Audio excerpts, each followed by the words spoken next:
Bienvenidos a su programa de Crónicas Marcianas. En esta ocasión tenemos amenas e interesantes charlas con grandes personajes de la cultura local y de la historia. Tenemos, por ejemplo, la charla con la maestra, la pintora Gloria Barocio, que también es directora de Cultura de la Facultad de Ingeniería Mecánica y Eléctrica. Ella nos habla del programa de actividades culturales que lleva a cabo esta facultad e igualmente de las obras que se han inaugurado, como un mural en honor de la misma facultad, además del paseo escultórico y otros temas. Por otro lado, tenemos la charla interesante con la poeta y promotora cultural Ofelia Pérez Sepúlveda. Ella nos platica de su reciente libro de poesía, El cielo de repente, así como sus actividades de reconocimiento de mujeres artistas y talentosas en el país, en el Parque Fundidora. Y por último, tenemos una charla muy interesante en torno a la historia del primer gobernador del nuevo Reino de León, don Luis de Carvajal y de la Cueva, de su historia y del olvido que padeció, además de una historia trágica de su familia por la Santa Inquisición, nos platica el historiador Carlos González Rodríguez. Este es su programa Crónicas Marcianas. Es para usted. Que lo disfruten.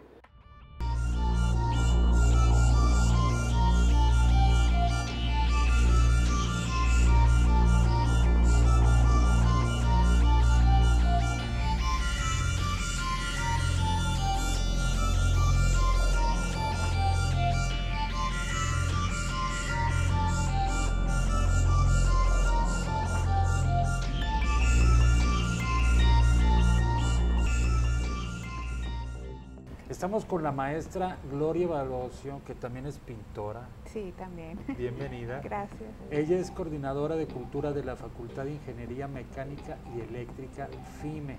Están llevando a cabo una revolución cultural con varios proyectos y algo muy importante, hay un paseo y hay un mural. Sí, Hernando, gracias por la invitación y la oportunidad de compartir con toda la comunidad universitaria todo lo que se está haciendo ahí en la facultad, que es algo muy interesante culturalmente hablando. Hace 2 semanas, si acaso, acabamos de inaugurar toda la Ruta Cultural del Oso, así se le llama, y comienza en la plazoleta, que es el jardín principal de la entrada de la facultad, que ahorita se remodeló, se movió la mascota hacia un lado y se llama ahorita la plazoleta Identidad y Orgullo. Ahí en esa plazoleta se comienza con 7 esculturas que son representadas por imágenes en silueta de los primeros estudiantes que tuvo la facultad y están en una posición de descanso de grupos de plática como lo hacen hoy en día también los estudiantes. Esas 7 esculturas es de mi autoría, que yo estoy muy orgullosa que estén ahí en la facultad. Felicidades. Gracias. Y de ahí ya comenzamos toda la ruta cultural que tiene que ver con las carreras que ofrece la facultad, que son 10 carreras. Cada una está representada con un elemento escultórico, que en ese paseo las esculturas están a cargo del artista Nemesio Dueñas y de Alejandro Rodríguez, que son 2 de los escultores que nos apoyaron con esta ruta. Y terminando toda esta ruta de las 10 carreras, terminamos con un gran mural que mide 14 metros de altura por 13, es un monumental y está pintado sobre el muro de biblioteca. Este mural estuvo a cargo de 9 chicos, pero son liderados por Carlos Robledo, se llama este artista, y Máker García, que de hecho ahorita están viajando a Atlanta a un festival internacional de pintura en piso. Mire qué bien. Entonces ellos fueron los que nos ayudaron con estos chicos que son de San Nicolás y ellos elaboraron este gran mural. ¿Es en óleo? No, es pintura acrílica. Acrílico. Sobre pared y tiene mucha simbología. Al centro está la imagen de una mujer que representa al alma mater, que es toda la razón del conocimiento de nosotros como universidad, donde está toda la cultura, el saber, la ciencia, todo. Y a los lados se encuentran elementos propiamente de la facultad, como es la mascota, es la tecnología del futuro en cuanto al estudio, ¿verdad? Lo que viene adelante en ingeniería. y también está 2 jugadores representando al deporte de la facultad que más ha sobresalido. El significado que tiene para FIME, bueno, habíamos hablado en otra ocasión, tienen 13 o 14 grupos artísticos, sí. La Semana de Arte y Cultura que lleva a cabo es impresionante, porque precisamente por impulsar y promover manifestaciones artísticas en una inhabitual o inusual facultad de ingeniería, la importancia que ha tenido toda esta serie de programas. Fíjate que yo creo que ha sido como un tabú, ¿verdad? De pensar que en el área de ingeniería no puede haber mucho todo lo que es cultura y arte, pero resulta que históricamente sí hay, o sea, hay una unión, porque la ingeniería es creatividad, es ingenio, y está unido. Entonces, cuando tú empiezas a abrir estos pues, talleres o grupos donde puedan interactuar los chicos, te das cuenta que hay un talento impresionante. Y también se penetran ellos con todas estas manifestaciones y pueden participar. De hecho, tú nos acompañaste, sí, gracias. Gracias por presentar tu libro, que los chicos, tú los viste, conviviste con ellos, interesados en también llevar talleres contigo de literatura, te enseñaron escritos que ellos han hecho. Entonces, hay mucha creatividad y mucho ingenio dentro de los chicos de ingeniería. Claro, gracias. Estoy muy honrado y agradezco nuevamente esta participación que tuve. Y también, como dices, ser testigo de ese tipo de cosas que a veces pensamos, no, pues los ingenieros y mecánicos andan en otra cosa. De veras, hay un gran número de jóvenes interesados en la literatura, están escribiendo guiones, textos, ensayos, y quiero destacar uno de los ensayos que leí, tienen un nivel muy importante de jóvenes de 18 y 19 años, y como comentábamos, este tipo de cosas derrumban todas estas teorías también de que los muchachos no están leyendo, se dice por un lado es que no están leyendo, entonces de pronto te acercas a un evento que se lleva a cabo en FIME y ves mucha participación. ¿Cómo se le da continuidad a todo este tipo de talentos? Ellos se acercan a la coordinación y pues tenemos, ya no son 3, son 19 talleres, entre talleres y grupos artísticos, y los acomodamos en el área donde ellos quieren participar. Se les da el seguimiento adecuado, ¿verdad?, con diferentes horarios donde ellos puedan estar. Si no, los canalizamos a otro lugar, por ejemplo aquí Colegio Civil, donde también se llevan otro tipo de talleres, donde ellos puedan crecer en su habilidad artística. Claro, bueno, y obviamente la facultad tiene, ¿cuántos alumnos tiene? 18,000. 18,000, entonces. 18,000 alumnos. En la presentación de mi libro, la más tumultuosa que he tenido, y lo agradezco, había 80, y luego me comentabas que había un problema aquí porque no estaban todos los que estaban, pues para mí fue una multitud. Hay que destacar también esa importancia de contribuir a esto. Volviendo con el mural, ¿ese es el primero que se lleva a cabo? No, anteriormente en el primer Festival de Arte y Cultura, que fue hace 3 años, se realizó uno más pequeño, que ahorita está embodegado para poderlo mover a otro lugar, que lo realizamos 2 amigas pintoras y una servidora en el primer festival.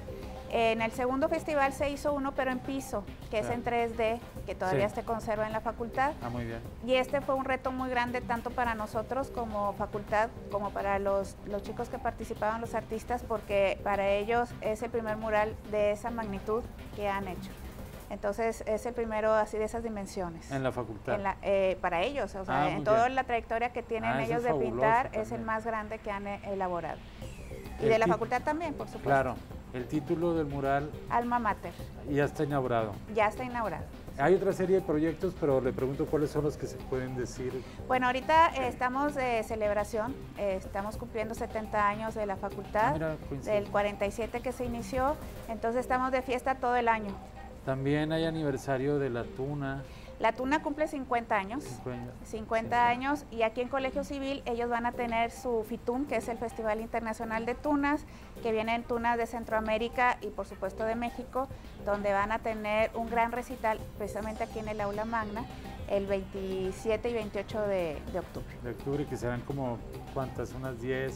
Sí, como 10 tunas reunidas, más los veteranos, que son los tunos que han pertenecido, y se hace una gran fiesta. Se hace una gran fiesta porque en el Colegio Civil Centro Cultural Universitario, donde estamos grabando el programa Crónicas Marcianas, no termina de haber actividad. Siempre hay movimiento. Siempre hay movimiento. ¿Qué otro evento tienen de aniversario? Bueno, vamos a inauguración exposición de pintura, nos acompaña el maestro Gerardo Cantuca en esta inauguración de pintura de él, en el pasillo de galería. Vamos a tener el Filme Canta, que también es tradicional cada año, y también hay conferencias científicas, hay invitados ya en lo que es de ingeniería toda la semana. Tenemos también un concierto aquí en Colegio Civil por la Orquesta de Música Popular, y el jueves tenemos con la Orquesta Sinfónica también. Muy bien, pues muchísimas gracias. Muchas gracias. Felicidades y feliz aniversario. Muchas gracias.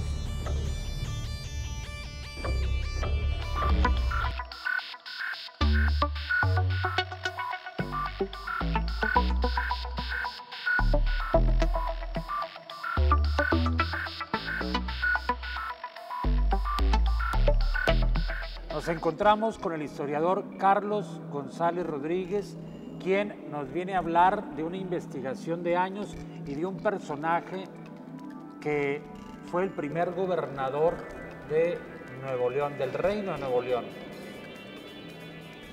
Por favor, bienvenido. Gracias, Fernando. Este personaje realmente ha sido maltratado, vilipendiado por otros historiadores y por la misma sociedad desde hace más de 400 años. Entonces no hemos querido reconocer que la raíz, el origen de todo este estado que hoy se llama Nuevo León es precisamente quien luchó para crear un reino, un nuevo reino de León. Le costó, tuvo que pagar dinero, sufrir muchas incomodidades, comprar su propio barco y conseguir finalmente una capitulación con el rey Felipe II para la creación de esto que se llamó Nuevo Reino de León. Esto ocurrió desde 1579 y aparejado a ello, a esa capitulación que trae muchas cédulas donde le hace concesiones para poder crear este estado desde el punto de vista físico, territorial, social, económico, pues lógicamente tuvo que haber disposiciones del rey hacia esta encomienda que tiene Luis de Carvajal y de la Cueva, y en 1579 lo nombra gobernador y en 1580 parte con toda esta comisión en un barco de su propiedad, contratando gente de su peculio para que vinieran a construir barcos, para que vinieran a construir iglesias, campanas y oficios varios para que esto fuera realmente un nuevo reino. Entonces trae gente con familias, con esposa, para todo ello. Desgraciadamente en la historia cometemos muchos errores y uno de ellos fue precisamente aceptar de alguna manera una interpretación errónea que finalmente costó caro porque le dimos más importancia a la fundación de Monterrey, a una pretendida y falsa fundación de la Villa de Santa Lucía por Alberto del Canto, que nunca existió. Yo mostré documentos en los cuales no se puede presumir la existencia de esto. Y en 1577, la capitulación de Carvajal cobra vigencia desde 1579. O sea, lo fundamental y definitorio de todo esto es la labor de Carvajal. Entonces solamente hubo dos fundaciones, la de don Luis de Carvajal, la de don Diego. Aquí vale la pena aclarar, aquí se refiere a Monterrey. Sí. Realmente, si atendemos a una situación formal, legal, jurídicamente hablando, solo existe la fundación de la Villa de San Luis en Ojos de Santa Lucía por Luis de Carvajal. Años después, esto ocurre en 1581, años después, 15 años después, viene don Diego, que había sido tesorero de Luis de Carvajal, y funda en el mismo sitio Monterrey. Debió haber respetado el nombre de la Villa de San Luis, Ojos de Santa Lucía. Entonces, fundación, pues una. ¿En el mismo sitio se repite el nombre? Sí. Podríamos hablar, nomás que ya sería revolver un poco la situación. Sí. Lo que hace Martínez Zavala cuando llega, le pone Cerralbo a Monterrey.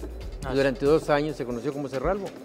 Pues eso ni para qué mencionarlos, es más enredo. Sí. Yo creo que lo interesante es detectar la gran obra de este señor y ponerla en el sitio que se merece en la historia de Nuevo León. Es una investigación basada en documentos, o sea, no se está inventando nada.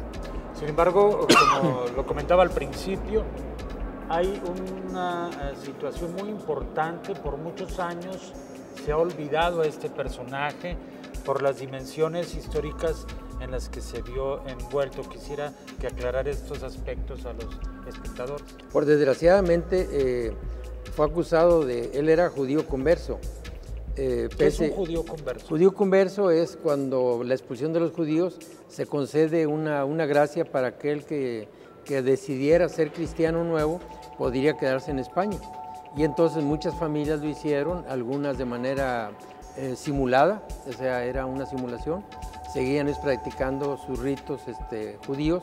Tal es el caso del cual se acusa a Carvajal y a su familia. Entonces, pero me parece a mí que fue más que todo una argucia para el efecto de los colindantes de hacer fracasar la gran empresa que estaba significando lo que hacía Luis de Carvajal y de la Cueva con un nuevo reino que era vecina de la Nueva España. O sea, él está creando un nuevo reino y lo está haciendo con todas las de la ley en forma. Entonces, cuando es acusado, pues lógicamente lo aprenden, va a un juicio de la Inquisición. En la Ciudad de México. En la Ciudad de México, ahí niega absolutamente todo, pero cuando logra salir de la cárcel de la Inquisición y lo mandan exiliado a España durante 6 años, él lo ve de buena manera porque ya podrá ir a hacer la reclamación al rey Felipe II de lo que le hicieron aquí. Pero no, le estaban manifestando que había otro juicio en contra de él por ser traficante de indios y lo mandan a la cárcel de Corte, donde finalmente muere en 1591. Casualmente el mismo año en que él muere se funda la villa de Saltillo, 1591. Sí. Y casualmente cuando queman al resto de la familia, los llevan a la hoguera. ¿Puede mencionar los personajes? Pues bueno, Luis de Carvajal el Mozo, sí, el sobrino, Gaspar de Carvajal, los hermanos, y se salvan de la quema solamente Ánica, una niña de escasa edad, y que en ese entonces la declaran loca, se perdió la razón, pero sobrevive hasta 1646, y en ese año que la localizan, la llevan a la hoguera también y la queman. O sea, ya era una anciana y con un cáncer avanzado. Sin embargo, dice, bueno, ¿y cuál sería el motivo? Pues puede ser porque la capitulación que consiguió Carvajal era para una generación más en todos sus derechos. O sea, sus herederos eran precisamente descendientes en primera o en segunda línea, sobrinos, hermanos, etc. Sí. Y así lo manifiesta en el testamento. Aquí aparece en este libro el testamento. Sí, lo encontramos. Interesantísimo porque nos menciona muchas cosas que realmente no las entiendes en el contexto en que se conoció Carvajal por otros historiadores. Parece que es el mismo, pero hizo las cosas tan bien que hasta dudas. Sin embargo, el documento pues habla. Se refirió en estos momentos a la Santa Inquisición. Sí. ¿Qué hacía ¿Era un organismo? Sí, es un organismo católico, pero no solamente perseguía a las brujas, perseguía los herejes, en fin, es religioso. Y entonces pues, es un santo oficio, viene de la religión. Y aquí se aprovecha precisamente para hacer hincapié en que eran judaizantes, es de lo que se le acusa a una sobrina de Isabel, precisamente sobrina de Luis de Carvajal. Entonces, dentro del juicio de la Inquisición, que les recomiendo que lo lean, es una obra de Alfonso Toro, de 1920 y tantos por allá, todavía se consigue robar el libro, pero ahí nos menciona perfectamente bien todo el juicio, todo lo que se acusa, cómo se defiende y todas las situaciones que se dicen. Entonces, qué difícil la situación está para él. Sin embargo, sale exonerado en ese juicio, pero ya estaba la cárcel de Corte listo para acusarlo de lo otro. Es decir, el asunto es que no viviera, por un lado, que no regresara al nuevo reino porque lo tenía muy encaminado. Fundó las ciudades que él dijo, funda la villa de la Cueva de León, que es la primera de todas, en la serranía de Picachos, arriba de Higueras, de Agualeguas, de Cerralbo, por ahí está, de mismo Sabinas. Hay un pueblo por allá que bien sombreretillo, que bien pudiera ser también. Y luego funda la ciudad de León, que es cabecera del reino, lo que es hoy Cerralbo. Luego funda la villa de San Luis, Ojos de Santa Lucía, que hoy se llama Monterrey. Y funda la villa de Almadén, que hoy se llama Monclova. Monclova. Sí, señor, pues eran territorios de él. Sí. Le pertenecía a Mazapil, le pertenecía a Valles, Pánuco, Tampico. O sea, no existía Coahuila ni Tamaulipas. No, hay que recordar eso. Hay que recordar eso. Y luego ahí viene Confusiones, espero tener tiempo para escribir lo que viene, para poder ubicar también los llamados Valles de Extremadura. no entiendo a algunas personas, la misma acta de fundación de Monterrey nos dice muchas cosas. Dice Ciudad Metropolitana de Nuestra Señora de Monterrey. Sí. Ojos de Santa Lucía. Valle de Extremadura, Nuevo Reino de León. ¿Dónde está la duda? Los Ojos de Santa Lucía se los puso él. Luis de Carvajal bautizó los Ojos de Santa Lucía. El Ojo de Agua. No bautizó una villa con ese nombre. La villa se llamó San Luis, en Ojos de Santa Lucía. Pero igual se llamaba San Luis, en Tampico. Sí. Tal vez San Luis Potosí, porque le gustaba poner su nombre a las poblaciones, tal vez. Supuesto. Eso es un supuesto. Claro. De ahí no le ha puesto todavía. Pero lo que sí le ha puesto es a que él fundó, y ahí están los documentos, que la más no hay.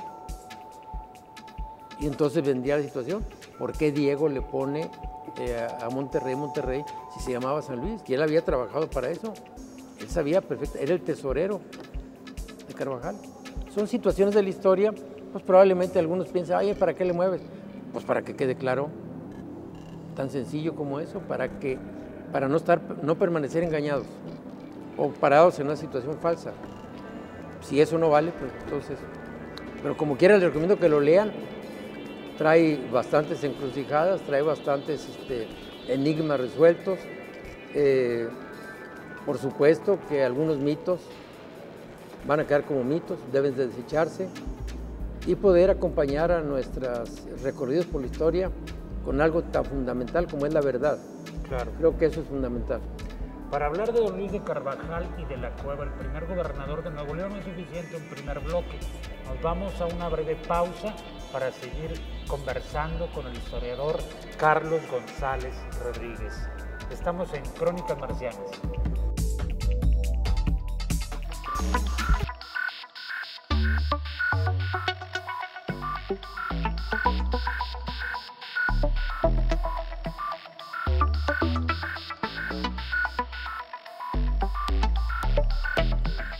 Continuamos con su programa Crónicas Marcianas. En esta ocasión nos encontramos con el historiador Carlos González Rodríguez, que nos habla de su investigación de varios años en torno a don Luis de Carvajal y de la Cueva, primer gobernador del Nuevo Reino de León. ¿Cuántos años se llevó la investigación para que este libro sea el producto de estos viajes a Europa, etcétera? Pues hace 25 años traigo la inquietud precisamente con el personaje Alberto del Canto que decían que había fundado, pero en mis clases de secundaria por los años 50, es decir, la aparición de Alberto del Canto en este escenario es a raíz de 1951, que un investigador, Wilberto Jiménez Moreno, encuentra en Parral, Chihuahua, que era la capital entonces de la Nueva Vizcaya, hoy Durango, un documento en el cual se habla y dice, según constancias relativas en un pleito, existe una constancia de que dice que Alberto del Canto fundó la Villa de Saltillo y la Villa de Santa Lucía en 1577. Y me acuerdo que uno de mis maestros de esa época de secundaria, de la historia de Nuevo León, pues dice, este personaje acaba de aparecer, para mí son fundadores nada más Luis de Carvajal y Diego de Montemayor.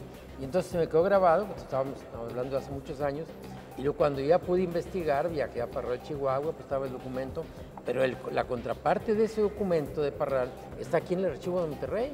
Se llamaría el documento de Monterrey. Sí. Es un juicio, le contesta, se hablan, sobre todo por la jurisdicción de lo que es Almadén, hoy Monclova. Aquel juicio se queda sin nada porque las pruebas que se aportaron, sobre todo por la Nueva Vizcaya, no fueron suficientes. No hay sentencia. Si no hay sentencia, la verdad no es absoluta. Es una verdad relativa que puede resultar falsa. Esa es lo que yo le aposté, esto es falso. Entonces busqué, no hay nada absolutamente. O sea, los investigadores que logren encontrar, pues lógicamente me van a desmentir. Excelente, dudo que lo encuentren. Yo ya busqué bastante.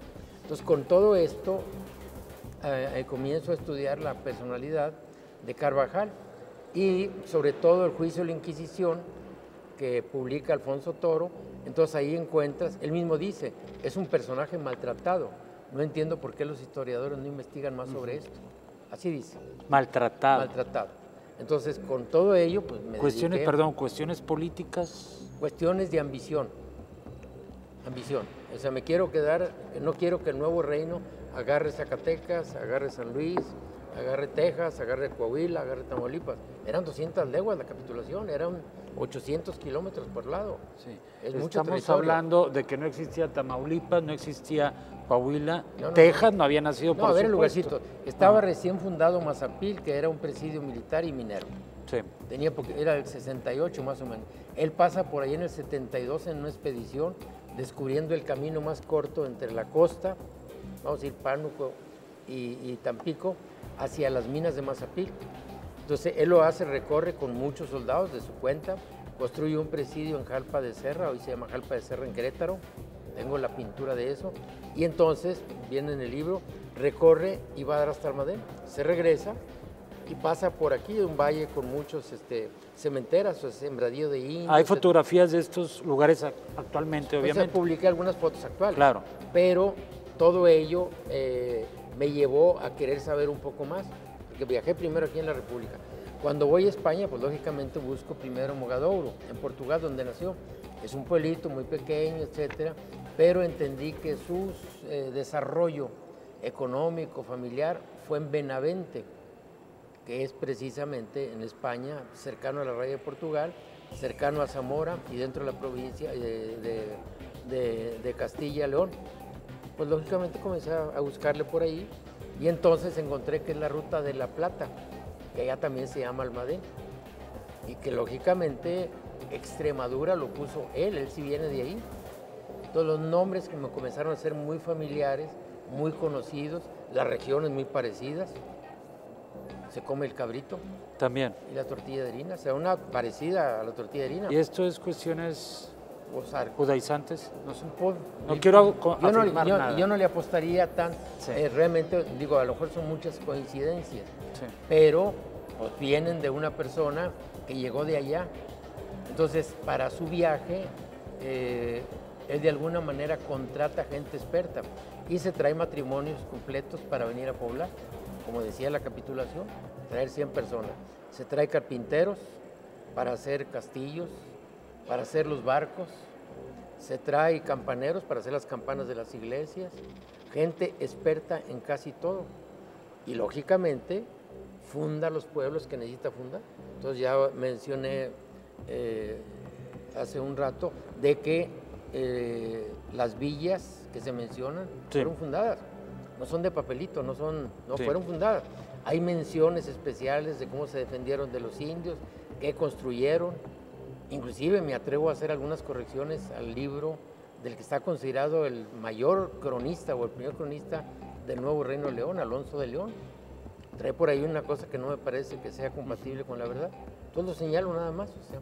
Pero claro, pues espero que nuevos investigadores, jóvenes, tal vez algunos ni siquiera todavía no nacen, que hagan más investigación de esto y si algún día me quitan la verdad y soy un mentiroso, excelente, dudo. ¿Por qué? Porque ya investigué.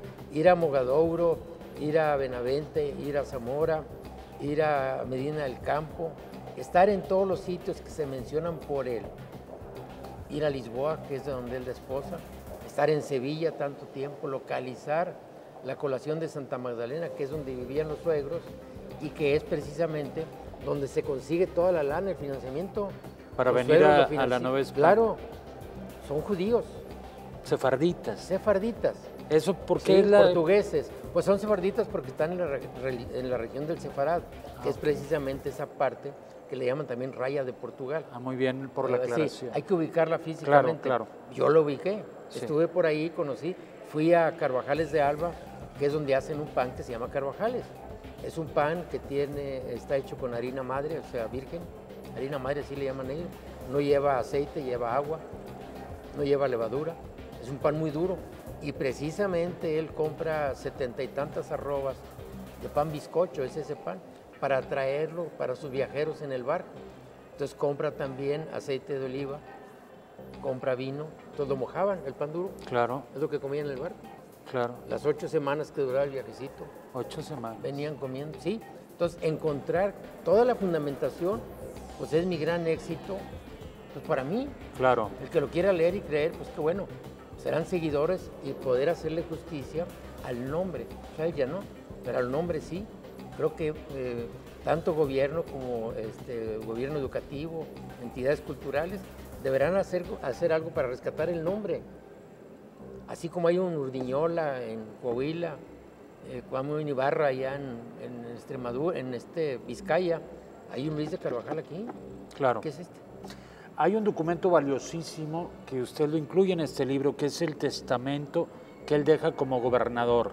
Ese, para los investigadores, esto debe parecerles excelente porque lo hace, él parte en el mes de junio, de mayo, él parte de Sanlúcar de Barrameda, es donde desemboca el río Guadalquivir partiendo de Sevilla, son aproximadamente 5 horas en una barcaza de aquella época, y de ahí salían para las Indias, entraban a mar abierto. Entonces, un día antes, el 29, él hace el testamento en Sevilla, y ahí dice exactamente cómo quiere que sea la situación legal que se va a presentar cuando él muera. Entonces dice inclusive dónde quiere que lo entierren, las misas que deben decir por él, la cantidad que deja, la cantidad que se dieron de dote él y su esposa Guiomar de Rivera, nombre heredero a su suegra y nombre heredero también a su cuñado, pero a la vez a su familia por parte de él, sí, al esposo de su hermana, que era un señor Rodríguez, porque un hermano de él que vivía en Francia era también patrocinador del viaje, un judío muy reconocido allá. Entonces todo ello nos ubica que aquella cosa que se trajeron está aquí, donde pues en nosotros mismos, en nuestra identidad, nuestro sentido de pertenencia. Identidad cultural, todo lo que somos, gastronómica, todo lo que somos. Todo que de ahí parte. ¿Cómo se hizo? Pues bueno, nos quedan 400 años por analizar, claro, hasta llegar a época actual, y entonces podremos con toda autoridad decir y defender a Luis de Carvajal. Este libro creo que es el parteaguas. ¿Y por qué se olvidó? Por cuestiones de ambición, dice. Porque, a ver, el primer olvidadizo es Diego de Montemayor, porque olvidó que se llamaba Villa de San Luis. Ah, muy bien, le pone otro nombre. Y le pone otro nombre. ¿Por qué no reclama? Oigan, esto ya estaba fundado. Mi patrón, don Luis Carvajal y de la Cueva, ya lo había hecho, le metió dinero aquí. Y ahí vienen las causas o el manejo político del entonces virrey de Villamanrique, que era un detestado, detestable, claro, un nefasto. Desgraciadamente, tienes que rascarle a las tripas de la historia para encontrar esto y poder ponerlo en la mesa para su análisis, para su discusión y para que otros investigadores dispongan de un elemento más aclaratorio. Claro. Y luego reivindicatorio. Merece y vale la pena. Hay mucho que hacer en la serranía de Picachos para encontrar el lugar donde se fundó el primer poblado del Nuevo Reino. Se llamó Villa de la Cueva de León. Hay descripción, pero no se puede subir, que hay malitos ahí arriba, no sé qué. Yo quería subir. El libro es una coedición entre la máxima casa de estudios, CONARTE, y el Centro de Archivo Histórico de la máxima casa de estudios, la Universidad Autónoma de Nuevo León. El libro se puede localizar en la Casa Universitaria del Libro. ¿Sí? Esto es muy importante. ¿Por qué tenemos que leer y releer lo que somos y nuestra historia? Algo que por años se ha mantenido en las sombras y ahora, como usted lo está señalando, se abre a luz, y no solo de una circunstancia de un personaje histórico, sino la tragedia en la que se vio envuelto. Hay que destacar que la dramaturga y escritora Sabina Berman escribió una obra titulada Herejía, que se montó aquí en Monterrey en la Escuela Superior de Música y Danza, como dato sobre el acontecimiento que llevó a cabo la Santa Inquisición contra la familia de la Cueva. Muchos lo defendieron sin saber cómo, pero la mayor parte aceptó que pues no, y lo condenaron al olvido, que eso es lo más lamentable. Creo que el personaje debe estar arriba, es nuestro gran personaje, no porque lo diga yo, lo dice él mismo. Ha olvidado, pues hay que sacarlo a flote y ponerlo. Muy bien, pues muchísimas gracias, muy amable maestro. Gracias. Y adquieran el libro, Casa Universitaria del Libro, en Padre Mier y Vallarta, centro de la ciudad. Gracias, felicidades. Gracias.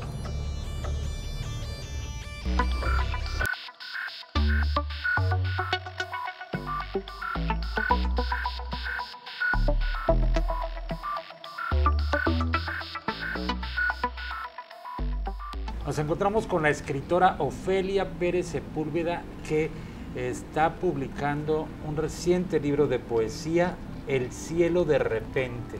Bienvenida al programa, Ofelia. Muchas gracias, Hernando, por esta oportunidad para platicar. Sí, ¿cuántos años de silencio en lo poético? En lo poético estamos hablando de 11 años, desde el último libro que publiqué, que fue Canción de las tantas voces. Y ahora, después de 11 años, me atreví, gracias a que me acoge la Universidad Autónoma de Nuevo León, a publicar este nuevo libro. Hay historias, hay ráfagas, estoy leyendo el libro, por supuesto, pero te vas a distintas partes del mundo, Afganistán, Egipto, etcétera, ¿no? Y te vas en esas visiones del poeta, que es un viajero también, sí, a narrar anécdotas, circunstancias, instantes.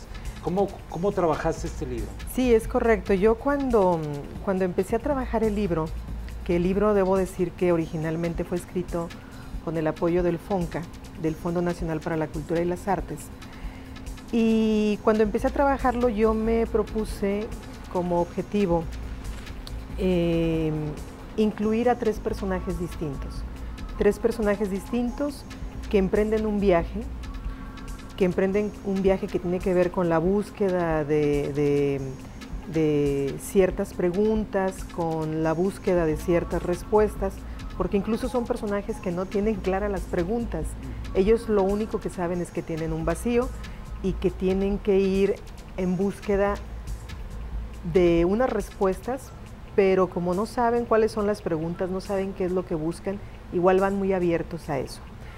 Posteriormente dije, bueno, aquí tiene que entrar la voz de un poeta, de alguien que de alguna u otra manera esté coordinando estos viajes y que al mismo tiempo pueda cuestionarlos, pueda reunirlos y pueda separarlos.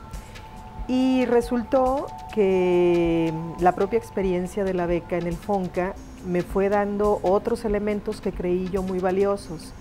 Y entonces introduzco, ya para finalizar casi el libro, la voz de una mujer que es una mujer común y corriente, diría Eliseo Diego, es una señora de esas que van al mercado, y resulta que esta mujer logra lo que los otros personajes con sus búsquedas y con su formación intentan y no logran, que es una revelación, que es una epifanía, que es un canto. Y ¿qué entonces, es una epifanía, perdón? Una epifanía es una revelación a través de la cual tú tienes la presencia de un ser divino, claro, y te revela una realidad, claro, te revela una verdad. Y dije, me gusta esta propuesta en la cual la poesía y la verdad no está necesariamente en los protagonistas, sino que está en un personaje, si tú quieres, marginal dentro del libro, que aparece solo al principio y al final, y que tiene que ver con este mito del poeta ciego. Ella, en el momento en que recibe esa revelación, queda ciega, y entonces a partir de ahí surge el libro. Y esto me pareció más honesto de mi parte, y así fue como se construyó.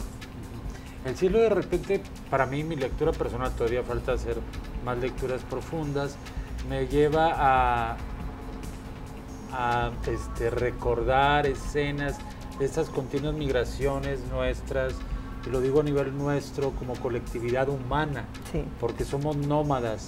El libro me dio toda esta serie de elementos, y obviamente hay poemas muy fuertes, sensoriales, para todas las personas que están viviendo circunstancias muy difíciles, porque hay acontecimientos distintos. Tenemos terremotos, tenemos inundaciones, tenemos migraciones por otro tipo de cosas. ¿Pensaste en este tema? Sí, claro. De hecho, a la par que yo estaba escribiendo este libro, que yo agradezco infinitamente que existan instituciones que promueven y que apoyan a las distintas artes y a quienes trabajamos con ellas, a la par de este libro yo empecé a escribir, y qué bueno que lo mencionas, otro libro que tiene que ver con los desastres naturales.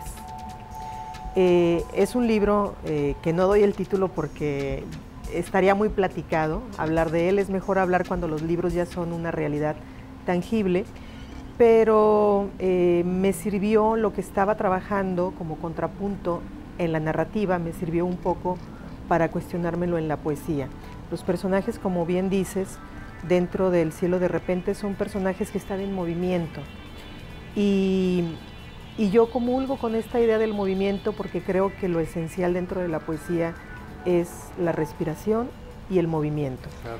Y sí, coincido contigo en que evidentemente si hay algo permanente dentro del ser humano es la capacidad de migrar, la capacidad de abrirte a nuevas realidades y la capacidad de ser tú en medio de otros que te son completamente desconocidos. Claro, pues, y las migraciones es un tema amplísimo. Sí. Lo importante aquí, y también, bueno, perdón por la comparación, me llevo a otros poetas Sí.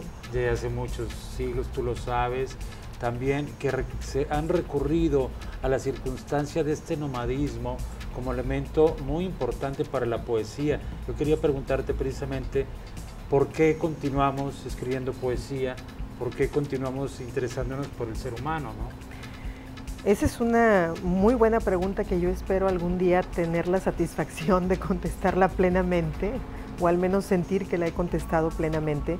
Creo que el hecho de no tener una respuesta permanente, inamovible, es lo que me mueve a seguir escribiendo poesía. Estaba leyendo acerca de las utopías hace poco. Estaba platicando Eduardo Galeano sobre las utopías y parafrasea a otro autor y dice: lo que me permite la utopía es permanecer en movimiento. Cuando yo trato de alcanzar ese lugar o cuando trato de alcanzar esa meta que tengo frente a mí y avanzo y creo que lo estoy logrando, ya la meta se movió 5, 10, 20 metros más.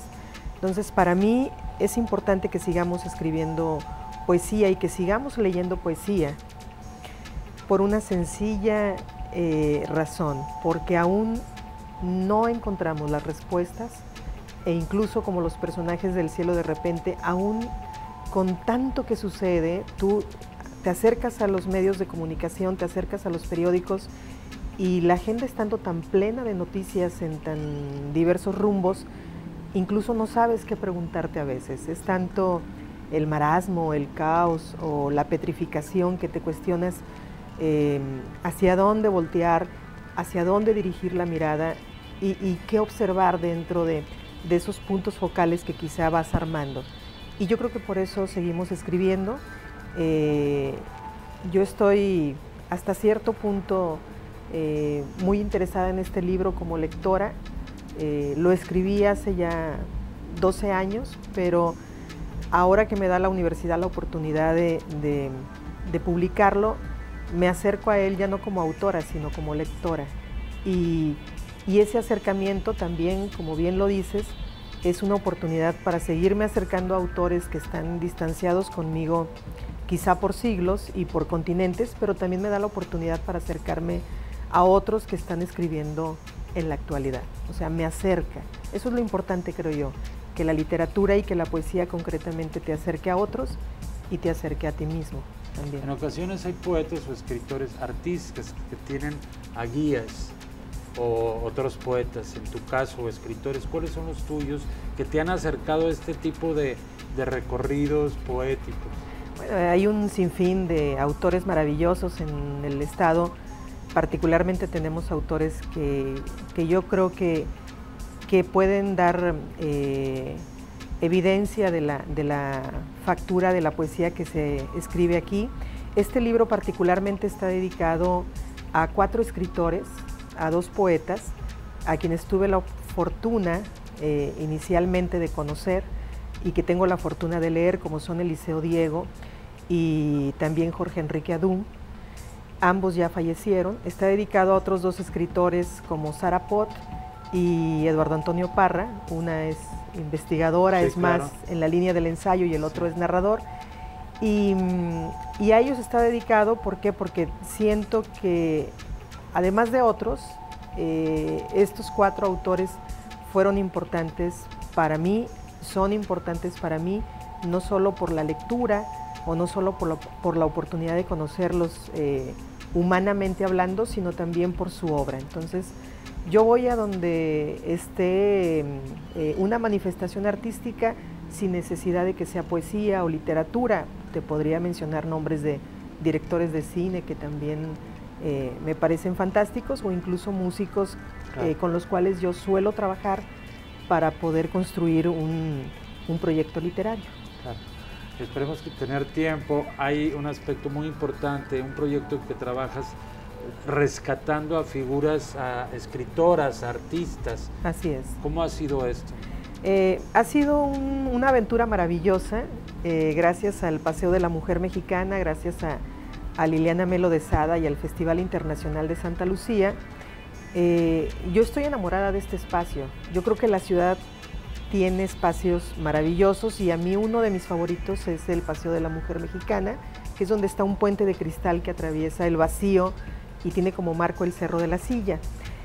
Cuando tuve la oportunidad, gracias a trabajar en la investigación de mujeres destacadas en diversos ámbitos, luego me surgió la idea y la inquietud de que eso que tenía que ver meramente con datos biográficos de estas mujeres se pudiera transformar en música, se pudiera transformar en danza y se pudiera transformar en pequeñas obras de teatro o lecturas en atril. Y de ahí surge este interés ya desde hace una buena cantidad de años, al menos desde el 2011, en donde, invitando a un grupo de artistas maravillosos de diversas disciplinas, porque son espectáculos multidisciplinarios, hemos creado estas propuestas, donde la idea es acercarte un poco más a la vida interior de estas mujeres, conocer por qué son valiosas, y que el público que nos acompaña que se quede con esa invitación, que se lleve esa tarea, que puede realizarla cuando le dé la gana, de conocer un poco más de estas mujeres. ¿Puedes mencionar algo? Por ejemplo, acabamos de presentar recientemente un espectáculo que se llama Viva la Vida, y ahí rendimos homenaje a mujeres como pueden ser Frida Kahlo, como puede ser Remedios Varo, sumaría a esta lista Dolores del Río, María Félix, sumaría también a mujeres como Celia Cruz, a Sara Montiel, si tú quieres, en registros muy distintos y en ámbitos muy distintos, pero todas con una aportación muy significativa para lo que es el arte, la cultura, incluso la vida social en México, en Latinoamérica y también en Hispanoamérica. El cielo de repente puede ser adquirido en la Casa Universitaria del Libro. Así es. E igualmente el Paseo de la Mujer, ¿o cómo se llama? ¿Es el Paseo de la Mujer? El Paseo de la Mujer Mexicana, que está en el Parque Fundidora. No hay pierde. No hay pierde, es donde está el puente de cristal, es uno de los lugares favoritos para tomarse fotografías. Y lo importante, además de disfrutar del paisaje, es acercarse a las estelas de cristal que contienen los nombres de estas mujeres. Entonces vamos a reconocer nombres que han sido importantes para el desarrollo de las artes, pero también de la cultura popular, también de las ciencias exactas, de la política, de la educación básica, del periodismo en prensa escrita, que usualmente cuando nosotros queremos encontrar o comentar algo sobre una mujer destacada en México, tenemos 2 o 3 referencias, que tenemos Sor Juana Inés de la Cruz, Frida Kahlo, y tenemos a La Corregidora, y algunos un poco más cercanos a ciertos temas pueden citar 2 o 3 nombres, pero en estas estelas hay alrededor de 350 nombres de mujeres destacadas en diversos ámbitos. Muy bien, felicidades. Y pues otra vez la invitación para que se acerque a la producción poética de la maestra Ofelia Pérez Sepúlveda y vea este Paseo de la Mujer. Es más, acerquémonos a leer la poesía de las dueñas del universo, en tu caso, y el del Paseo de la Mujer. Gracias, sí. Muy amable. Muchas gracias, Fernando, gracias por esta invitación y a la universidad por recibir este libro. Gracias, muy bien.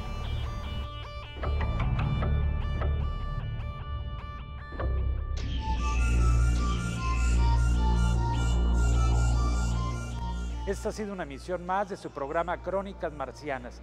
Esperemos que lo hayan disfrutado. Gracias. Nos vemos en la próxima emisión.